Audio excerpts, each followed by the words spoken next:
office. Well, now I'm here in the studio. So this is an exciting week at JTV. It really is. We've kind of been holding back for a little bit on some of this stuff. It's Tanzanite week here, so really big deal. There's going to be a lot of great jewelry offerings, a lot of great loose gemstones. We worked really hard with some of our vendors and partners to bring in some newer stock, some stuff that we haven't had before, and we're trying to get the best prices ever. But as you know, with the ongoing issues that have been going on at the Tanzanite mine, some of it's a little bit difficult to get, but we did our best to get everything that we could, and we're going to bring it all here to you today.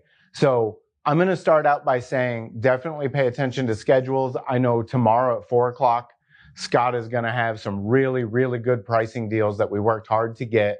We're coming post JCK, so a lot of vendors were in transit in the air, so last minute we got this stuff worked out. Definitely want to tune in for that. Want to come back and see these things, everything we can do, and we're just going to go right into the stones that we have today because we're really excited about it. What you're going to see spinning around right now on this turntable is a 1 carat minimum 6.5 millimeter round Tanzanite. And this has that typical Tanzanite color where, what are you seeing? You're seeing that violent color. That is not a violent color. We call that on the soft and cool side. That is a cool color. That is not a warm. There's no violence in this. It's that violet color that you typically see with little flashes of blue in it. That's the great thing about Tanzanite, is it shows more than one color as you look at it. And this one's no different. So here in just 1 second, as you know, it's gonna go on this turntable. I'm gonna pick it up real quick so we can see it a little bit better. So I'm gonna try and line this up. We're working here today where Sundays are a little bit different. We don't have that overhead camera that we normally have. So we're going to get it on this standard issue Midwest stock hand. That's the way it always goes. And got some good suggestions on YouTube last week. We got a ruler out here so we can see this stuff a little bit better.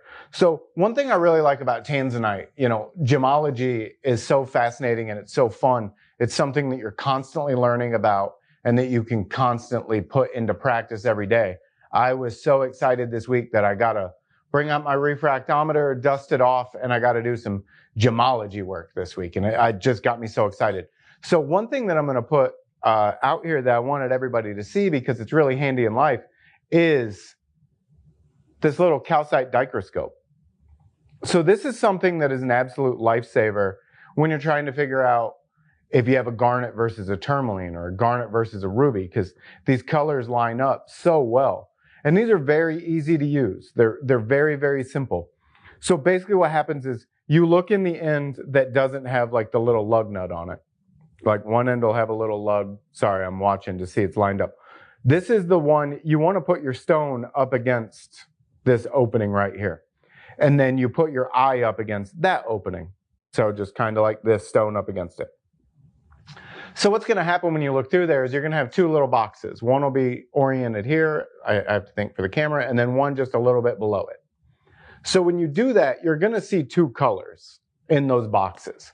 You want to slowly rotate it so the boxes flip, and what should happen is your colors should flip with it. So when that happens, that's when you know you have a doubly refractive stone, because if the colors just remain in the boxes that they were in, like color stays on this side, color stays on this side, singly refractive. So Tanzanite will do that, but the interesting thing with Tanzanite and also iolite, so those are the two stones that are confused with each other. They show a third color in that dichroscope, but the color is different. The third color is different. The initial ones are the same, and the third one's different, and that's the identifying color. And with Tanzanite, it's going to be like a yellowish green. So you want to turn the stone to get it on a different axis, and then you're going to see that. And that's what's really interesting with Tanzanite is sometimes on these turntables, these cameras are so good that they'll pick up that color split, that color differentiation. It's just one of the things that makes Tanzanite so unique, and it's already beautiful. So now it shows this optical property. It's really like we're saying all the things that this should be a collector's stone. And with the availability of it, you know, currently, this is a stone that's only found in one place. That's why it has such a unique name. If you want to mess with someone, say you're looking for Brazilian kyanite, or Brazilian tanzanite, they'll look at you like you're a crazy person, and rightly so. So right now, with the limitations that are being on this mine and it being taxed and everything post pandemic, as it opens back up, logistics are crazy, supply chains are crazy. The gem and mineral world is no different. So if you see prices rising, try to get on them while they're low, because some stuff is going up, and we just can't control them. So just an FYI on that. But with tanzanite being a beautiful one source location gemstone, it's kind of up in the air on what's going to happen with it in the future. It's something where we hope it doesn't become a Bixbyte or a Brazilian alexandrite, but there's just no telling. It is what it is. But gemstones, they're cool. So the next one that we have is a 95.7 millimeter trillium. Now, trillium is a very, very popular cut in tanzanite. I mean, I'm even stopping to think, why is trillium a popular cut in tanzanite? I personally like something like a pear shape, classic round, ovals. People love trilliums. I'm not going to argue with them. I'm not here to argue with people. There's no point in any of that. So with this one, this has a really nice cut to it. And it's something too that I don't mind like windows or anything like that in a stone, because as you can see, once it gets on your hand, everything goes away. And if you're collecting stuff, you're collecting it for color, mainly on a colored gemstone, because, you know, they call it a colored gemstone. Cuts are there to maximize color. Treatments are there to enhance color and enhance clarity. So there's really no problems with anything. So cuts don't really bother me when they're off shape, and especially like if you think about a ruby or a sapphire is going to have some of the weirdest cuts you've ever seen, especially if it's unheated.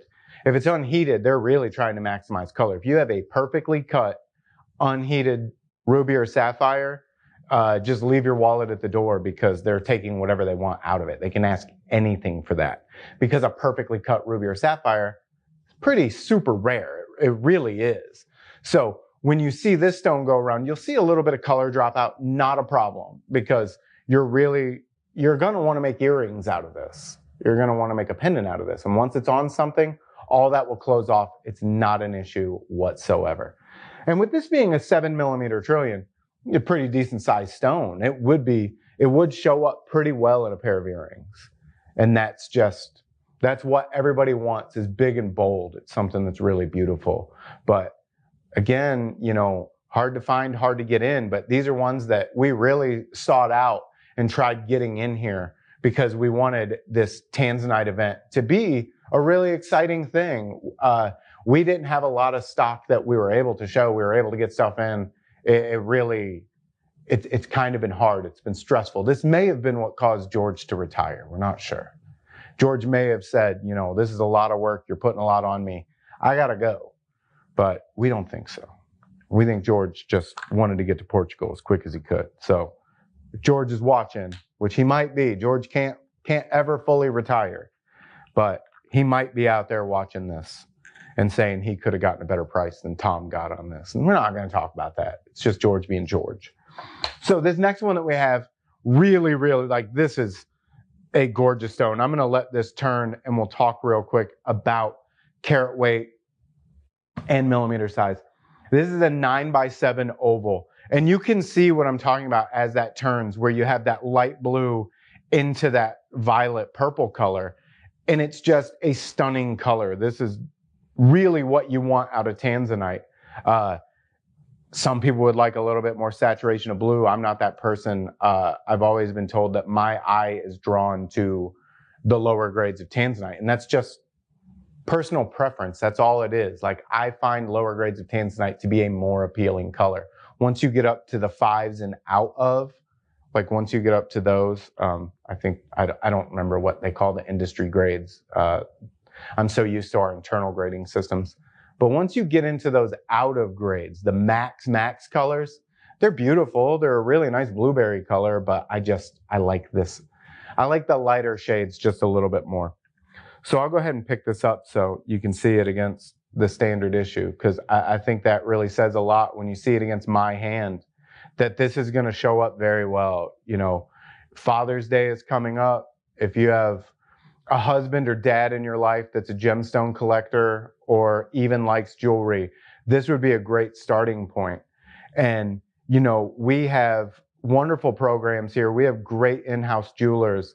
There's a lot of this stuff that we can mount ourselves. Like, we have a lot of semi-mounts on the website right now. Any of the links that you see below me that you can click on, it's just going to take you to the website. You don't have to stay on that page. You can go up and search on the bar at the top and find anything.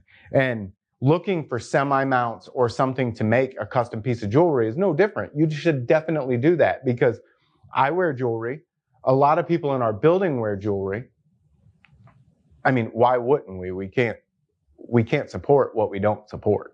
So jewelry is a thing. Men love jewelry too. So find something for that special person in your life, because Father's Day is coming up. It's a great gift.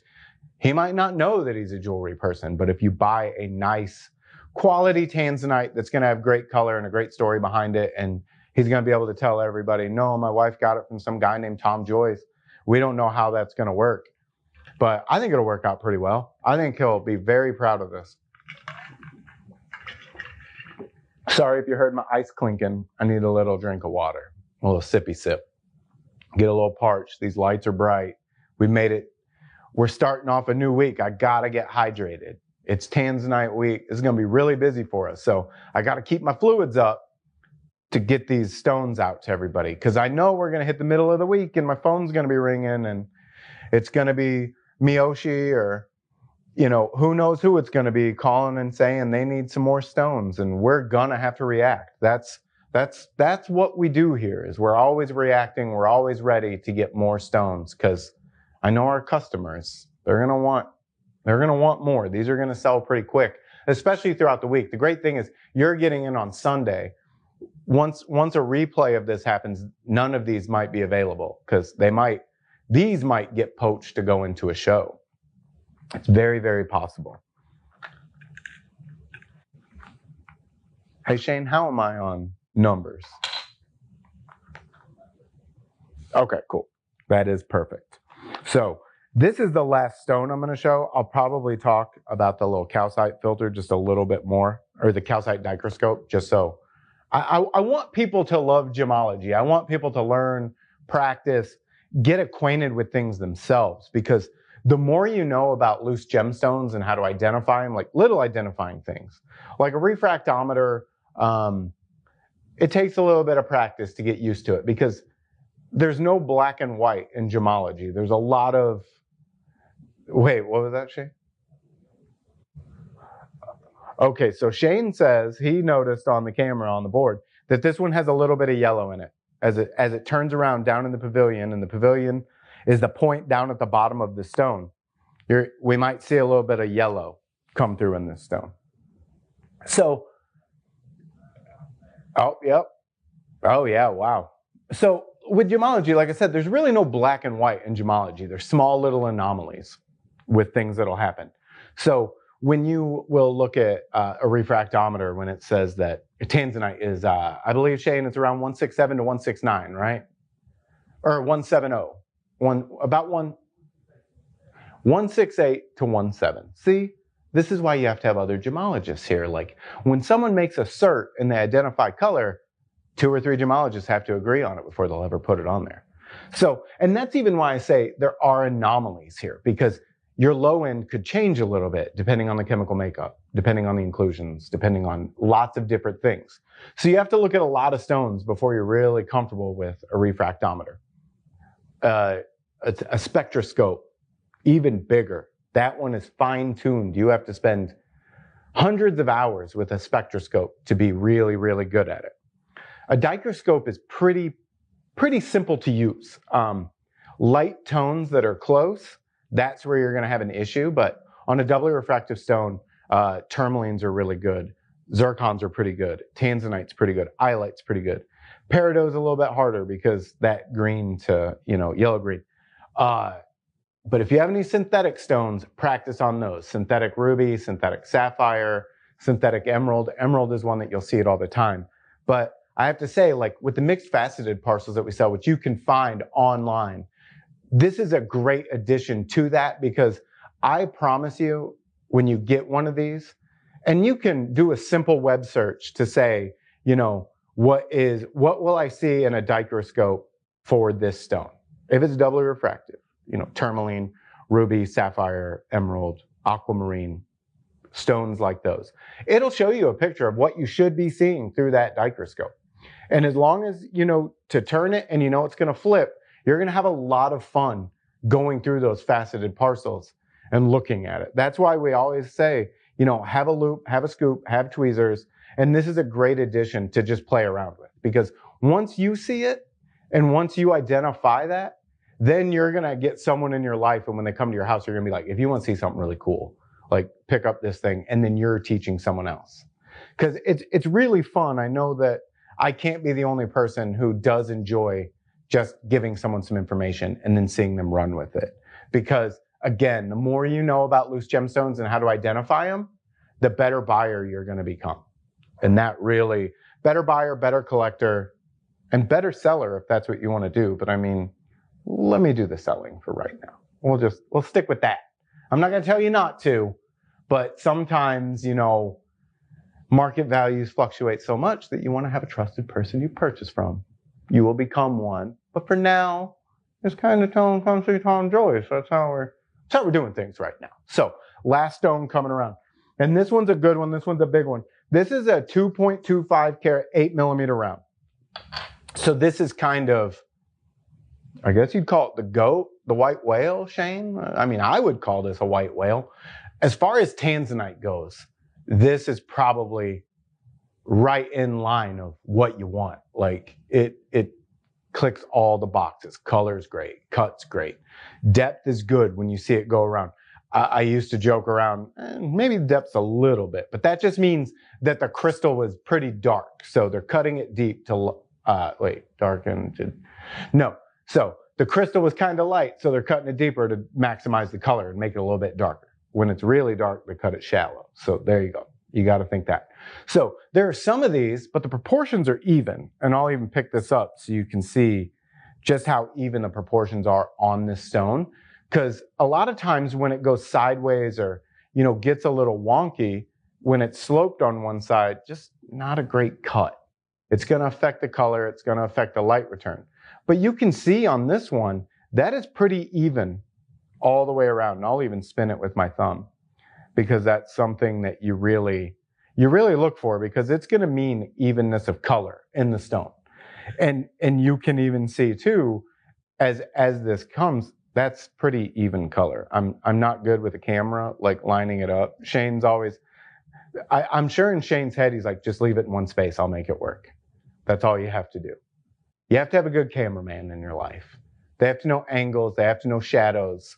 Shane knows which is my best side. It's usually the side leaving the door at the end of the show, because he can breathe, take 2 puffs on a dart and be like, I don't know what's going on with this guy.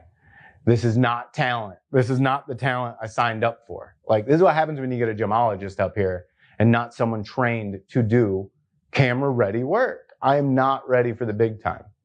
I mean, this is the big time. Let's be honest. It's jewelry television. We've been in business 30 years. And one thing that I can't even believe that I haven't mentioned yet, we are the largest online retailer of loose tanzanite in the world. I say we've been in business. We're in our 30th year. We've sold so many loose gemstones around the world. We're such a trusted source. And in 2023, we have finally hit the largest online retailer of tanzanite. Now, we would have been there years ago if we hadn't have sold everything that we'd sold, but we're finally there. We have more inventory on our website than we've ever had in the 30 years of being in business. And these are all just statements we're so proud of. So you know what? I am ready for the big time. Shane, you want to be my agent, brother? Oh, he just walked out. So I'm looking for an agent. Yeah, he's actually lighting up that dart, having 2 puffs. I'm looking for an agent, whatever you can do. I know it's Sunday morning, but I mean, someone's got to know somebody, see what we can get happening here. I tell him I can get him a hookup on tanzanite, other stones as well, but today, tanzanite. Tomorrow, please tune in tomorrow at noon for the Gem Discovery Show on Monday. We've got, and this is big, like I'm making a pause as I say this. We have natural Tennessee River pearls that are going to be on the show. So where we live here in East Tennessee, where Jewelry Television is located, not far from here, was one of the largest, was Clinton cultured pearls, Shane? So Clinton, Tennessee was one of the largest places that was getting Tennessee pearls. They were used for buttons. They had all kinds of uses. Well, as ecological systems change, just like with freshwater or saltwater pearls, you know, it gets more and more and more rare. So Tennessee pearls are still a thing. These are coming from Camden, Tennessee, from the Tennessee River. You can go to YouTube, you can go to gemstones.com, and you can watch a video of an interview with Jay Boyle, one of our expert buyers. He is interviewing the person who harvests these pearls from the river. And it's a generational family, multi-generational.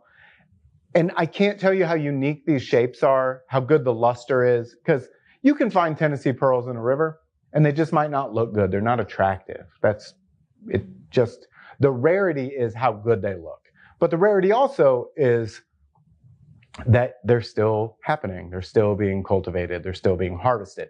So one thing to know is Tennessee is still the largest supplier of seed pearls for freshwater cultured pearls. So still a pretty big deal. But we're going to have natural Tennessee pearls. We're going to have very, very beautiful cultured Tahitians in sizes, lusters, and colors that are just extremely rare. So very excited about that. Please be sure to tune in. JTV Extra at jtv.com. You can find me at JTV_Tom Joyce on Instagram. Working on Facebook so I can talk to you, you know, in the chat on some of these post-show. But please just tune in. Like, we love having engagement. We love watching all this stuff. Whatever you want to see, send us a message on any of these platforms, and we're going to get it scheduled in the show because it's important that you see what you want and that you learn about what you want to learn about. Thanks so much for watching.